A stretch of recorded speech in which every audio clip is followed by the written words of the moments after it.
Welcome back, friends. And as we promised, we're going to keep the live stream going, and we're going to keep everything the same all the way through the bowl game because we got a great bowl game to talk about. We know what that matchup is going to be. It's Alabama, and we're excited about that. To keep you posted on what's going on, though, and what's to come on, MGoBlue Podcast. Defend the Block. We've got some basketball games coming up, and it's been a great start. I can't wait to hear just a little snippet from Brian Bush about the start, the 8-1 start that this team has had, now ranked in both polls. So that is hey, when they have a game, you're going to get the post-game edition of that. We're going to talk about the bowl game today. We're going to continue to have our Tuesday live, Wednesday, our audio version of it on In the Trenches. But right now, this week for Conquering Heroes, I'm going to be joined by Amanda Chittister, our newest member, one of the newest members of the Hall of Honor. She went in this year, and that's going to be on Conquering Heroes, a great in the softball program, just a part of an absolute dominant run for Michigan softball. She's now back at the coaching staff, so she's going to join me for Thursday's edition of Conquering Heroes. But at this time, I want to bring in my partner, the guy that's been calling and been in all the action for Michigan basketball. That's Brian Bush. And Brian, 8-1, that's a hell of a start. It is. Welcome to my box here in New York City. If you're watching live, we bounced around a little bit here lately. Great start for those listening on the audio side for Wednesday's posting. Obviously, hopefully we're talking about 9-1 on Defend the Block, but big time matchup. John Calipari's first year with Arkansas, both these teams participating in the Jimmy V Classic for the first time ever. It's been a lot of fun, and it was a nail biting one on Saturday, then a nail biting win for the women on Sunday. But hey, in Big Ten play, anytime you can get one in the win column, it's a big time success. Yeah, and it was, I was listening to you and Terry on Saturday, listening to the call, and it was so much fun. Obviously, you get a 16-point lead. You don't want to lose that, but you end up winning the game. It made it very interesting. And the only downside I could hear, obviously, was the turnovers. Everything else, through 9 games, it really feels like this team is, it is a new team. There's so many new players, obviously a new coaching staff, but wow, what a difference a year makes. The reality is a lot of these players are playing faster than they've ever played. So the tempo is going to be high. Now, the confusing thing is that a lot of the turnovers have come in the half court. It hasn't been transitional turnovers. So we'll see kind of how that develops. But they had improved. They did really well with it against Wisconsin. It kind of relapsed a little bit against Iowa. But if that's the biggest problem right now, I think it's going to be all right. Yeah. No, it's exciting to hear. It's exciting to watch. So we'll see what happens for those that are joining us on Tuesday. See what happens tonight. No doubt. Excited for that one. Excited to talk about our 7 from 77. And we begin with Michigan and Alabama. Not quite the stakes as a season ago, obviously, but your initial impressions of the ReliaQuest Bowl down in Tampa, Michigan, and really the last team or the first team out in the college football playoff bracket from all accounts, the Alabama Crimson Tide. Yeah, we've talked about opportunity all season long, and Michigan finally took a hold of that opportunity against Ohio State. Now they've got another chance, and it's going to be two teams that, here's the question. We have no idea what these teams are going to look like when they finally show up on the field in Tampa. But you've got two storied programs, and, that's really what this is going to be. And it's Kalen DeBoer.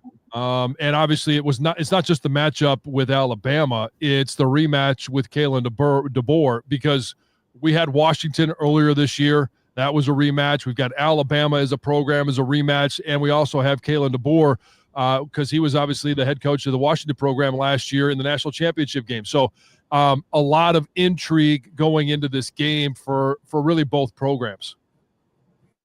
No doubt. So number 2 on our 7 from 77, that is kind of what this is about, right? It's great always when you can see Michigan play a football game, but this game is really more about 2025 than anything else. And we haven't had to contend with that for a while because of 3 straight appearances in the college football playoff. So how big of an opportunity is this for various individuals, for the program as a whole, especially considering Michigan had a really good recruiting class that just signed last week. We'll discuss that here shortly. And the inevitable portal work that is already ongoing and will really start to sink in here in the next week or two. Yeah, and it's going both ways. Obviously, we know that there's already been some players on this team that have entered the portal. We saw Mason Graham this morning. He threw his name in the draft, and I would assume that means he's not playing in the bowl game, might be an opt-out. I don't know that for sure. There's a lot of guys that are going to have those decisions, as well as do they want to stay with the football program moving forward. The beautiful thing is the portal does close before this bowl game will be played. So you will know going into it, those that want to stick around, try and get another championship they're going to show up in Tampa Bay. And that's what's exciting, because there are going to be a lot of guys that get an opportunity. And I kind of view these bowl games now, and you'll never hear me say meaningless bowl game. It just, I can't even, that doesn't enter my vernacular. But this is an opportunity, and I kind of see this as a well-publicized spring game between two games, or between two programs. And it is a little bit of a look ahead to what this team, what Alabama will be, and all of these teams really that are not in the college football playoffs will be next year. And especially for all of those that are going to be playing after the 28th when the portal closes. So you're going to get a chance to see some young players that are going to step up that maybe you haven't heard about or you saw briefly, but now all of a sudden they're going to be starting. They're going to get a major run in this. And, yes, there is another portal period that opens up in the spring, but this is the chance for these guys. If they want to be a Wolverine and they want more playing time, they want to be a starter, this is your opportunity. And you honestly, as a young player, couldn't have it any better, because now it's not just, hey, how does he look in spring ball? How does he look in the spring game when it's maize on blue, right? It's friendly. A lot about this. Now all of a sudden you throw in another good program, another good athletes, and you get a chance to test yourself and put something on film for your coaches that's unique at this time of the year. So I think there's a lot riding on this game for a lot of young players, and I'm excited to see who steps up. And both rosters might get a little bit thin, but that's what's going to be fun. No doubt. We'll have plenty more to discuss on that as we go along. I mentioned the recruiting class, number 3. Just your thoughts. We heard from Sharon Moore last week on that bonus episode. What were your thoughts on this class headlined by Bryce Underwood?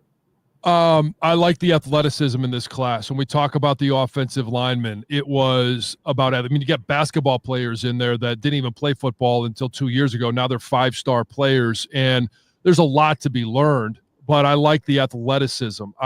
I like the fact that they're bringing in players where, you're going to see a lot of guys move on in the secondary. And there are some players that are going to have some decisions to make where they want to come back for another year or go to the NFL. Neither one can really be wrong for them, but at some point you're going to be thin at that. And they're bringing in a lot of corners, a lot of guys in the secondary. You look at the size, and we talked about this with Sharon when he joined us, the size at receiver, to be able to get some length at that position. It doesn't mean, this is not the end all be all, but to be able to get a little bit of size at the wide receiver position, I think is going to be very important for Michigan moving forward. And then it's obviously going to be headlined by Bryce Underwood, and the expectations that are going to be, put on him are going to be high, and rightfully so, because I had a chance to see him play in high school. He is a special athlete. And everything that you hear, and I haven't had a chance to meet him yet, but when you read about the way his teachers talk about him, the way the administration, that he had in high school, that the way that they talk about him, I'm excited to have him a part of this program, not just as a player, but as a person and as a future leader of this team. He sure sounded ready to be big man on campus at Chrysler Center on Saturday when he and Coach Moore and some others were at the game. So I think he'll be just fine in that regard. The thing I pointed out from Sharon, he said long a lot. There was a lot of length to the players. You mentioned kind of the athleticism, the talent in that regard. He was impressed with dude's getting bigger, right? And when you have a mentality of smash, if you have bigger guys who can come in there and do that, yeah, that'll play. All right, number 4 on our 7 from 77. Let's react to Ward Manuel's labor of love over the last, 6-7 weeks. Getting to this point, the 12-team college football bracket. Your reaction, Did Ward Manuel and the committee get it right? I think they got the rankings right.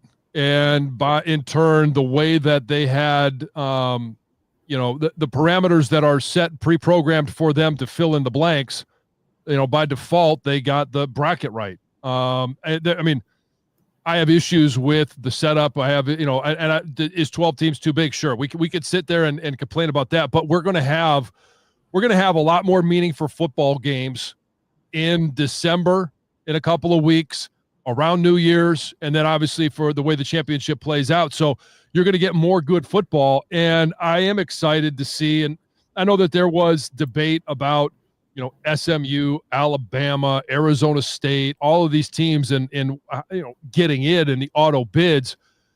But if you don't allow auto bids, in terms of the college football playoffs, then you might as well get rid of conference championship games, because it won't matter at that point if you don't have an automatic chance in. I mean, if Arizona State doesn't have an automatic bid, they're not in. And if you look at everything that has happened, and obviously they lost that game, but so they won that game. But Iowa State, like, that was a game, and when it started out, it was tooth and nail, because they knew a bid was at stake. Same thing with Clemson and SMU. Now, they both ultimately made it, but Clemson doesn't make it unless they win that game. So you have good games there. It's just, hey, they plugged at that point into the bracket, and we have our college football playoffs for the first 12 team playoff. Come on, where's the excitement? Let's go. Come on. 12 teams. Yeah. Okay, so I understand Michigan's not in it. I understand. That has nothing. That definitely doesn't help. It does have a little bit of part to do with it, but it's very top heavy. I think there are a couple of good teams, and with the exception of last year and Florida State being left out. If it had been 6 teams, I think you're looking at a really good playoff. I think you're looking at a developing and to ultimately get a true national champ. But at the 12 team just doesn't excite me. It never has. I'll tell you, I think there are 3 or 4 teams from last year that could win this year's if they just transposed them. Is that fair? I think outside of Oregon, I don't know if there's a team in this year's season that would win a game in last year's playoff. Oh, I agree with that. But what we're seeing is parity in college football. It's NIL, it's transfer portal, it's there's greener pastures everywhere. I mean, just look at what happened in the last couple of days. Thousands of players have entered the transfer portal. So they all have their reasons. Some good, some we may disagree with, but it's their reason.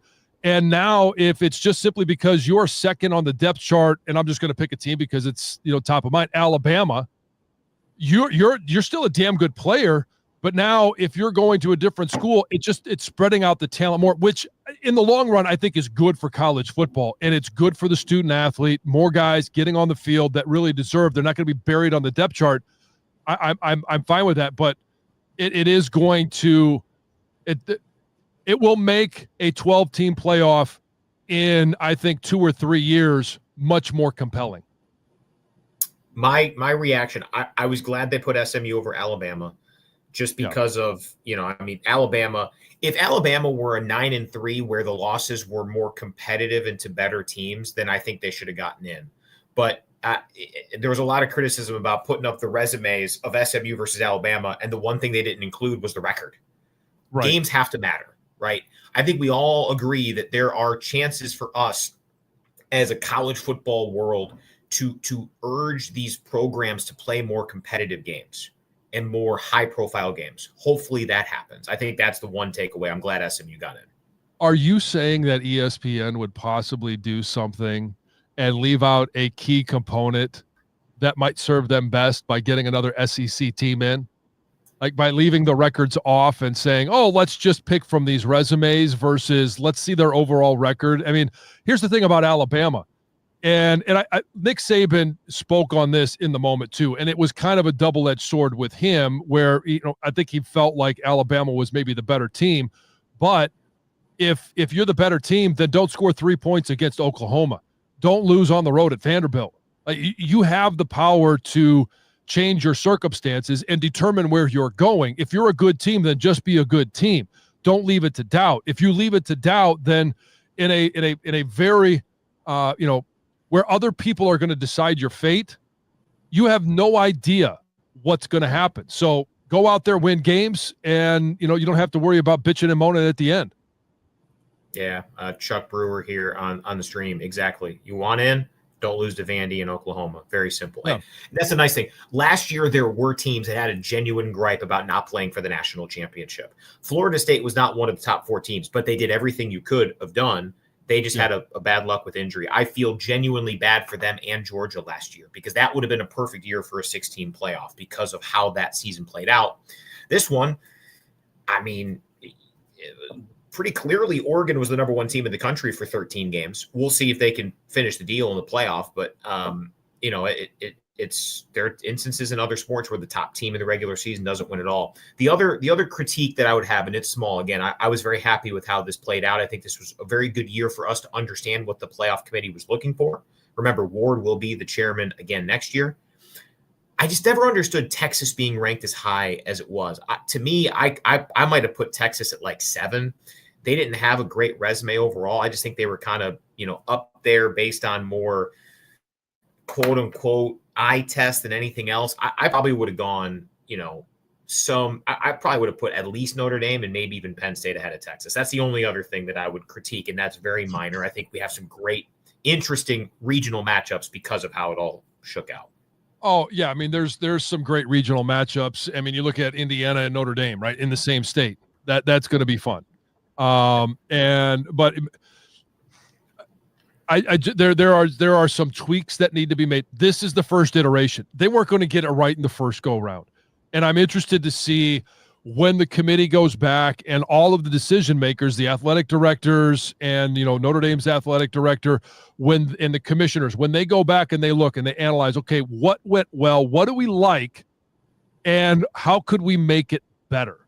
That's where I'm interested to see what type of changes they're willing to make and the roads that they're willing to go down to just say, hey, this is, we can make this better. We can make it more effective. And we could, for the good teams, for going undefeated, we can give you a little bit more benefit. And maybe for some of those mid-range teams, it needs to be a little bit more difficult.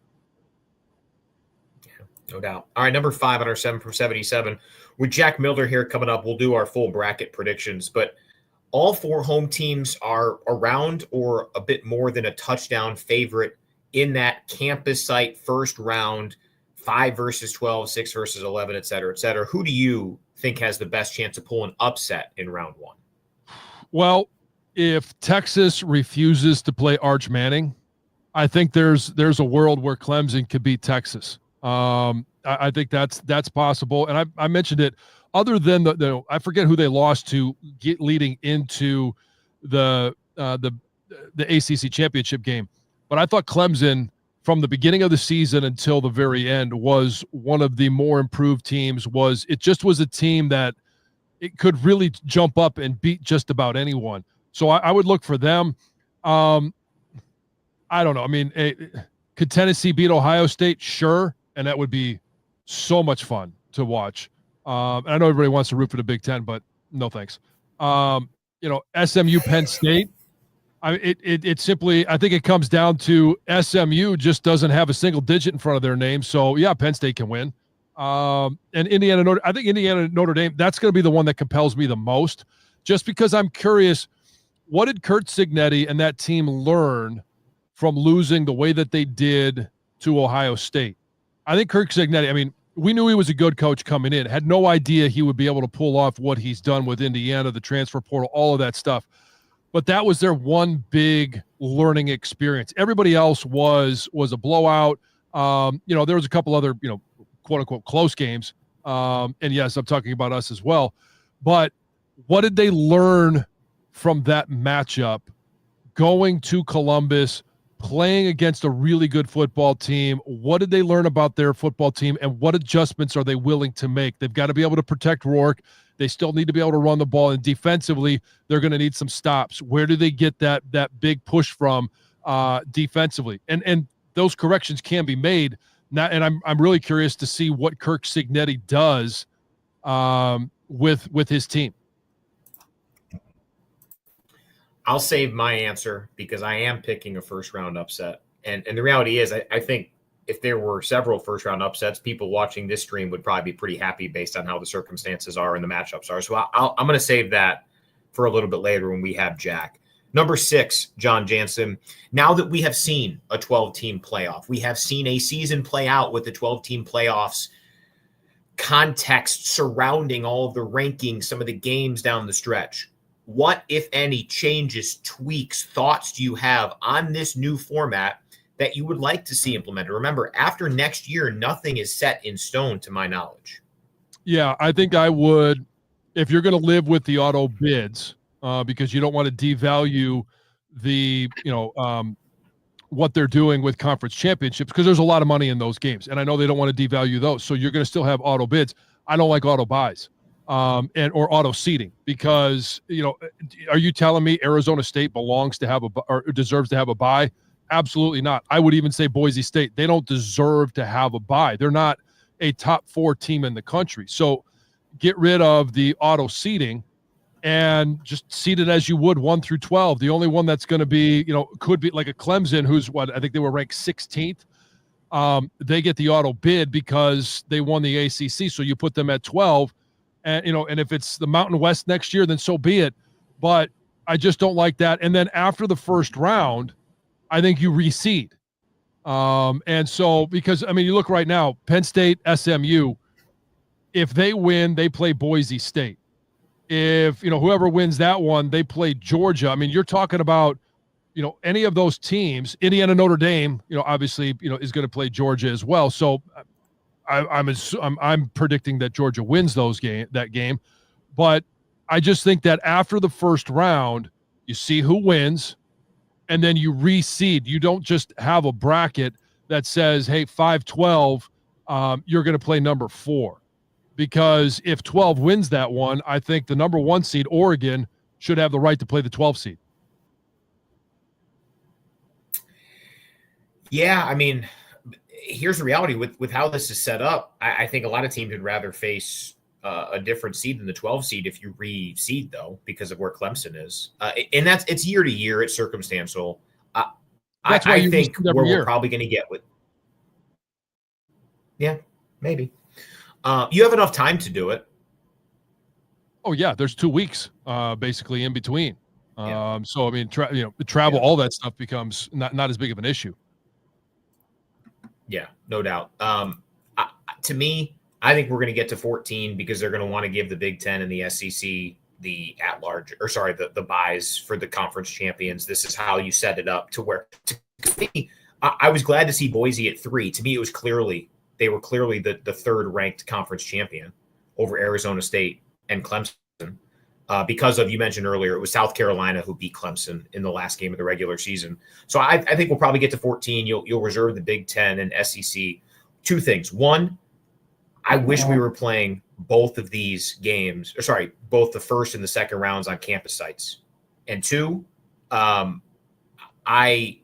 think the SEC and the Big Ten ever entertaining multiple bids automatically for the ACC or the Big 12 was crazy, and this year showed it. Yeah, I think it showed it, and I think you're going to hear Sankey, cry and moan that Alabama should have been in, and I'm not going to go back down that road. Then just win more games. They only play 8 conference games to begin with, and this isn't the argument or the year to argue that that Alabama scheduled a tough non-conference. Like it wasn't. Their one other Power 5 school that they played was Wisconsin. And maybe, 5 years ago, okay, which was when these games are scheduled, right? So I'm not going to sit here and say you didn't try and schedule a good game, but it just didn't have the weight that it normally has. But it's just like the Big Ten playing 9 conference games. If you're only going to play 8 and you schedule 3 cupcakes, then don't sit there and say, well, we scheduled a tough non-conference. You didn't. You're just scheduling almost similar to what the Big Ten does. Yeah, no doubt. All right, number 7. Any other bowl games interest you, and if so, which ones? Oh boy, I got to go down my list here. I'm trying to. I mean, it's. Can we talk about some of the names, by the way? Oh, I'm always a big fan of the Pop-Tart Bowl. How about Scooter's Coffee? I'm a big fan of coffee. I don't know. I'm. Here's the thing, and it's just there's been, because there are more playoff games, it has again deteriorated the interest in some of these other bowl games, and I'm just curious as to how some of these other bowl games are going to continue to hang on. And maybe it's just TV money, but it'll be interesting to see what the attendance is like actually in the games. I am kind of excited to see, because we're familiar with Arkansas State, but our old pal Scotty Leffler down at Bowling Green, they're in the Ventures Bowl, Mobile, Alabama, great destination.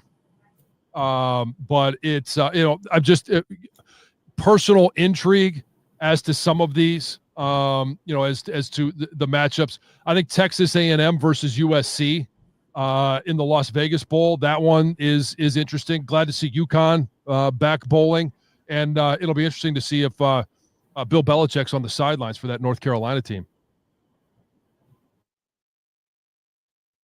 Do you buy any of that? I do not. I think I don't know what is the agenda for Bill Belichick, but I'm not buying him as a college football coach. I don't think he has the patience to recruit 15, 16, 17-year-olds. He had very little patience for professional athletes.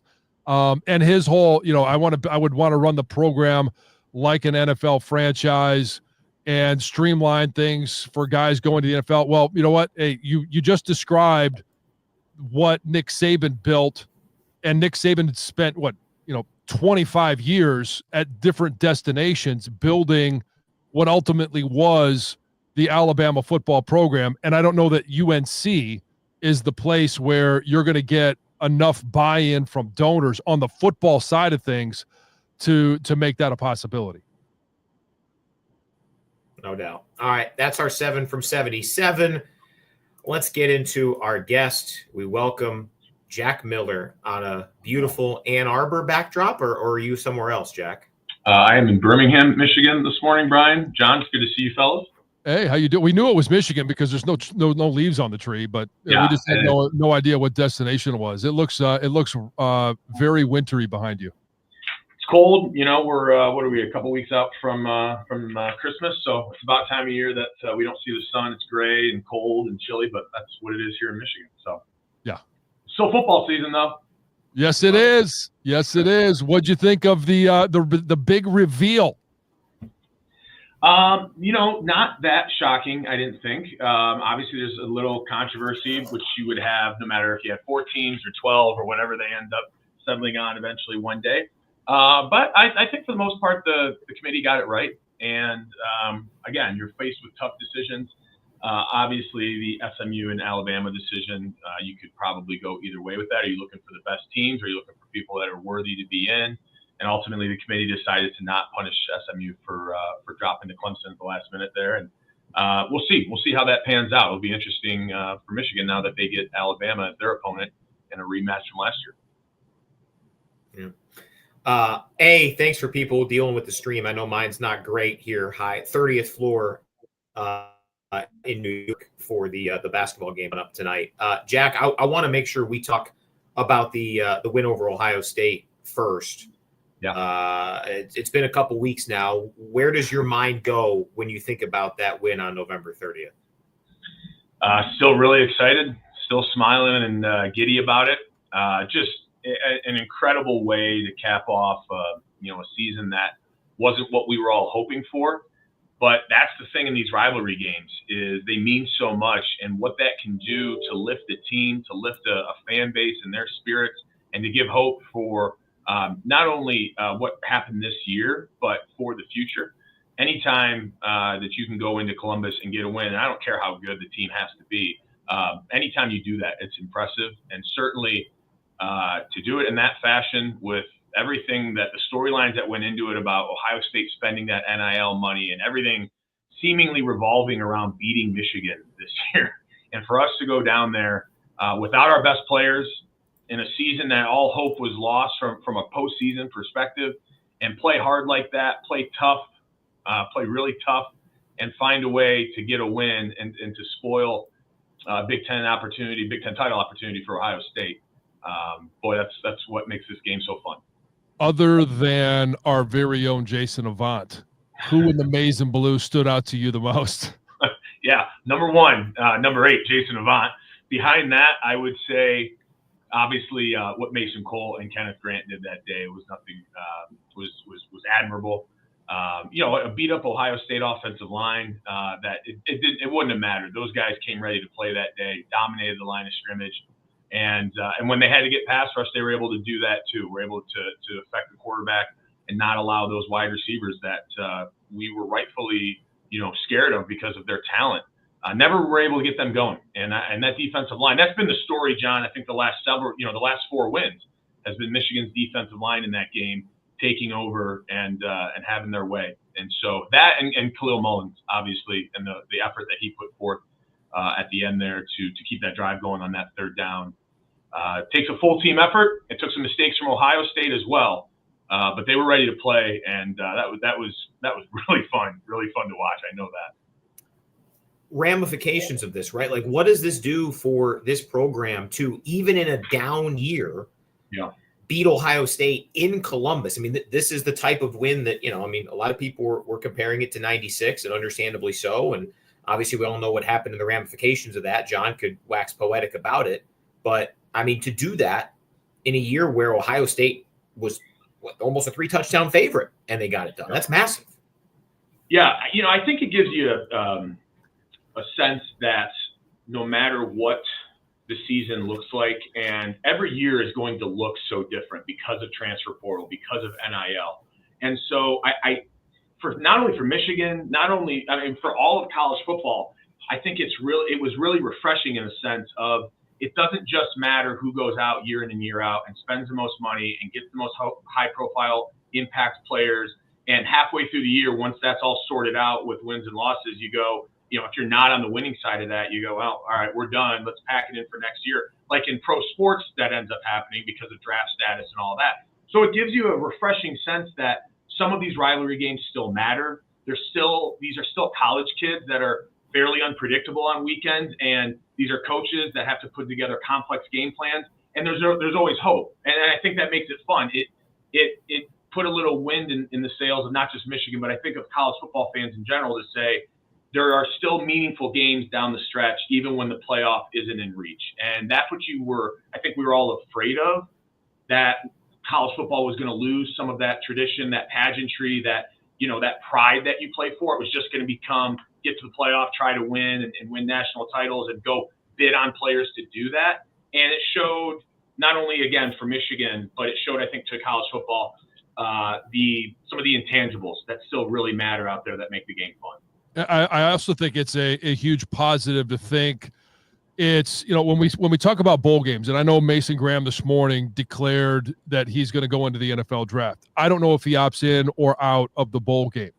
But it did show that, hey, throughout the regular season, you're not going to have guys that opt out. It gave you a little bit more belief. Now, there will be some guys across the country that are going to say, hey, we're not in the college football playoffs. I've got a hangnail. I'm not going to play because I don't want to get hurt and ruin my draft status. But there's going to be a lot of other guys, because there are still rivalry games. When you grow up as a kid and you think about college football and you think about why you went to Michigan as an example, and it's to play in rivalry games against, some of the best teams in this country, whether it's Michigan State, it's Ohio State, it's the years that you get a chance to play Penn State. USC didn't have a great year, but it's a storied program. You're going to have guys that get up and play in those games. And for Mason Graham, Kenneth Grant, all of those guys that decided to play in that game, I think it gives you belief, but it also is a reason to keep. I know there's been talk of, well, if Michigan, Ohio State play and they're the best two teams in the Big Ten, then they play in the Big Ten championship game. They could play again in the college football playoffs 3 times in 1 year, and it could be back to back to back. Like, I think there is still real importance for having that game as the very last game of the season, so that you do encourage those guys that went there because they wanted to play in the Michigan-Ohio State game, that they stay bought in through the entire season, even if the team doesn't have the quality of season that they had hoped and dreamed about. Yeah, totally agree. And those are the intangibles, John, that we're talking about. But, on paper, Michigan was able to win both rivalry games and all three of its trophy games. And in a year that they wish, things would have gone a little different, that's still pretty cool. And that's some of that, the tradition and some of the behind the scenes pride that you have about playing at a place like Michigan that makes it fun. I'll tell you this. I think having it at the end of the year is better in circumstances where one of the two teams are not living up to the traditions or the typical seasons. If they're both undefeated at the end, I think there is some merit to saying, hey, what if we played it week 8 and then you see how this team responds? Could you imagine weekly Ryan Day press conferences every week in November after what Michigan did? That would be kind of fun too. I'm just saying. Hey, Coach, I know it was 3 weeks ago, but what were your thoughts on losing to Ohio, losing to Michigan? I want to get caught up on a few comments from here. Commenters definitely, ebbing and flowing based on, hey, opt-outs. We'll see. Honest Ryan, love to see Mason play one more game. Of course, wouldn't we all? No doubt. Ferris, who's been a loyal viewer, no problem with any opt-outs to what happened to Jake Butt. Understand, very fair point. Also, Ferris mentioning, remember, ReliaQuest Bowl was the Outback Bowl. Are you guys Bloomin' Onion fans? No, I'm bacon, cheese, the Aussie cheese fries. That is my route. And now, trust me, if both show up at the table, I will eat both. Yeah, I could go either way on that too. Certainly not going to be upset with either option. Are they still doing that? Are they going to assign one of those to one of the teams? Is that how it works now that it's ReliaQuest, or are we done with that fun stuff? Yeah, I think I don't think we'll have a tie-in to the steakhouse. It's just going to be me and you, Bud, going out to eat. Yeah, we'll just go. That's fine. Yeah, all right. Yeah, we'll keep that tradition alive. I got a nice hat, Brian, from Scott, and have fun at the Garden tonight. I definitely will. Appreciate you listening and watching. Scott, Ed with a question here. We don't know how many guys on defense will stay, but Jack, I'll ask you of the realistic ones. I'm not saying, some of the guys who are really, really good, but if you could pinpoint a couple of defensive players who have a pretty good chance to stay, who do you think can be the foundation of this defense after such a great finish to this past season? Well, I hope Ja'Shawn Barnum, right? I think he's got one more year of eligibility left. It'd be great to see him kind of be the leader of that group. He's a guy who I think, I don't want to say is underrated, but we probably just didn't talk a whole lot about throughout the course of the year, given the big names surrounding him at defensive line. And then in the secondary, they seem to take up a lot of the oxygen around those conversations. I think he's a guy that's got all the skill in the world to be a leader of that group, kind of built into the system now, and really can shine next year. And, I think it'll be really interesting to see, too, with some of the opt-outs that we would expect in the bowl game. Some of those younger guys that are going to get a chance, the Eno Etzes of the world. John, I know you've talked about him a lot throughout the season. And, this could be an opportunity against obviously a great opponent in Alabama to showcase. I think we're going to see guys like that in this bowl game that should, paint a clearer picture, I guess, on what next year's team is going to look like. Yeah, and along those lines, I am interested to see what type of decision. We already know that Mason Graham is gone, and he's likely a top 10, if not a top 5 pick. I'm curious to see what Kenneth Grant decides, because, obviously with his performance against Ohio State, it looks, and he's going to test like an absolute animal, like a freak, like we know that he is. But if he wants to be the number 1 tackle taken off the board, or if he wants to go, if he gets the word that, hey, you're projected to go, 20 to 25, does he want to come back and make that a 5 to 10 versus 20 to 25? Because the money on a rookie contract in terms of 15 picks, it's a big deal. And we all know that he can make some good NIL money. It's not like he's not good. He's giving up all money at this point to risk an injury just for 10 different spots. So, I think that's where we're looking at some guys coming back. I am curious to see what Rayshawn Benny does. He's got another year of eligibility. He's a redshirt junior. So I think he could be a building block for next year. I really like the way that he played in the last 3 or 4 weeks of the season, and how Wink was using him in the secondary. It all comes down to Rob Moore. Does he decide that, hey, I'm healthy enough to go to the combine and I want to just move on to the NFL, or does he come back and play for Michigan for another year? It could be a huge decision for Michigan going into this 2025 season. Yeah, Rob Moore is certainly one of those guys that if he decides to come back, we got a little landscaping going on behind me apparently. If we get Rod Moore back, though, the leadership that he brings to that team is unmatched. And if he commits to say, hey, I'm in this for one more year, I think just the energy and the buzz that creates again should certainly help.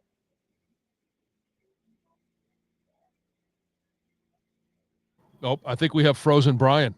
So in regards to Frozen Brian, we'll wait for him to return in just a moment. But I do want to get your, another guy before we move on, because I do want to talk about the bowl game. And there's Brian, Blurry Brian, not Frozen Brian. Derek Moore. Yeah. I think he's an interesting case, because there were times where, boy, he really popped off the film, and there were times where he showed everything I thought he would be. Wasn't necessarily as consistent, or didn't get home as much as Josiah Stewart, but in terms of pass rush win rate for most of the season, actually performed best up front.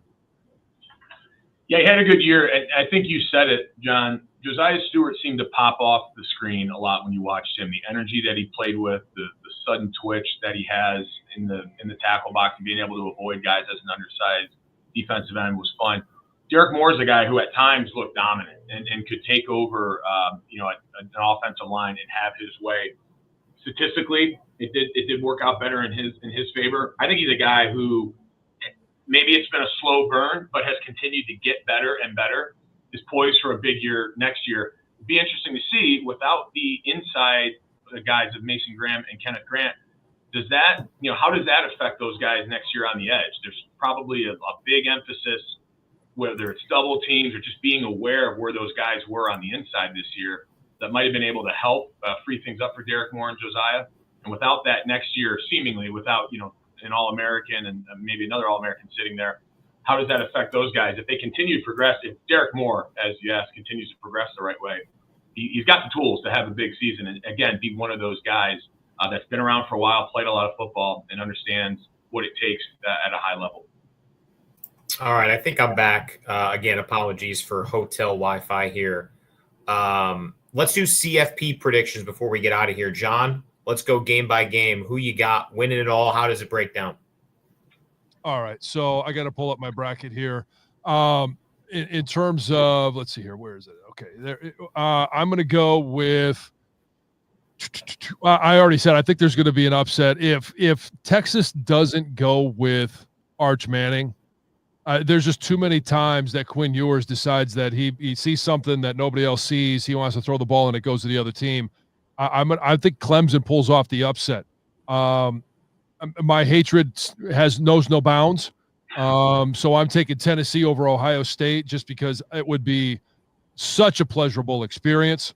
I think Penn State does beat SMU, and it just drives me nuts that they might be one of the only Big Ten teams that makes it through, other than obviously Oregon because they get the bye. And I'm going to take Notre Dame over Indiana. I've got Georgia beating whoever comes out of there. Let's see. I've got Penn State making it past Boise State because, again, Boise. I don't like the fact that Boise State, because they're a conference champ, got to seed 3. That's why I think it should all be reseeded. But that was an argument we had before you joined us, Jack. Oregon beats Tennessee, and I think Clemson beats Arizona State. So now we got a Clemson, Oregon, and a Penn State, Georgia Final Four. I'll take Georgia over Penn State because they have a single digit. And I'll take, Oregon. And then I've got Oregon winning it all over Georgia.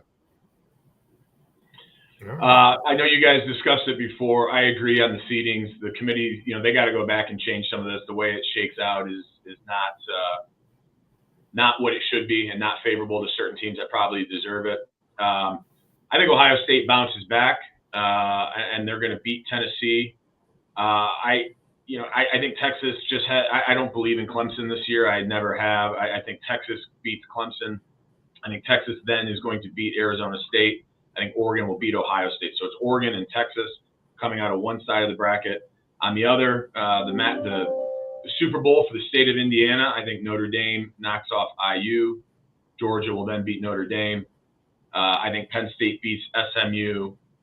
This is the one where, there's a lot of love for Penn State right now out there, and they did look good against Oregon. I do think they sneak by Boise in a close game. And at the end of it, I think it'll be Georgia and Oregon, as you said, John, and I do think Oregon wins. I just think Oregon's got too much going for them. They're well coached. They're playing great offense. They're playing good defense. We saw it firsthand in the Big House. They're just really talented all around, and they've showed no signs of slowing down. I think Oregon gets it done this year, and as in the first year in the Big Ten, wins the Big Ten and wins the national championship. I really want to pick Notre Dame to beat Georgia because everyone else is just assuming Georgia wins, and Georgia barely beat Georgia Tech. I'm largely with you guys. I'll take Oregon over Georgia. Give me SMU going to Penn State, winning the game, and really irritating the fine folks of Penn State. I liked what I saw from SMU bouncing back, and I think Boise, whoever it is, Penn State or SMU, Boise's legit good. To me, they are legit good. I think they're in the Final Four, but then I do think it'll be chalk from there. I'm really interested by your Clemson over Texas pick there because I don't know, man. It'd be interesting. I have not been a huge proponent of Texas by any stretch. I thought their strength of schedule was overrated. It was a lot of eye test, but I think SMU has a real chance to beat Penn State. They might. I mean, it's James Franklin in a big game, and who the hell knows what happens. It's just and it's some of it is my disdain for James Franklin. Some of it's just simple track record. When you play in a big game, he just really struggles to whether it's we're going to go for it on. We saw it against Michigan 2 years ago, and we've seen it so many times where it's a fake kick or a fake punt or it's a lot of gimmicks and. I don't know that they have I know that they have the talent where they don't have to do that. That's what drives you nuts. And I just don't know that they have the ability to make any changes in game and adjust to things enough to beat some of the better teams in the country. I can tell you this. I'm just really excited to watch college football next weekend in these home sites.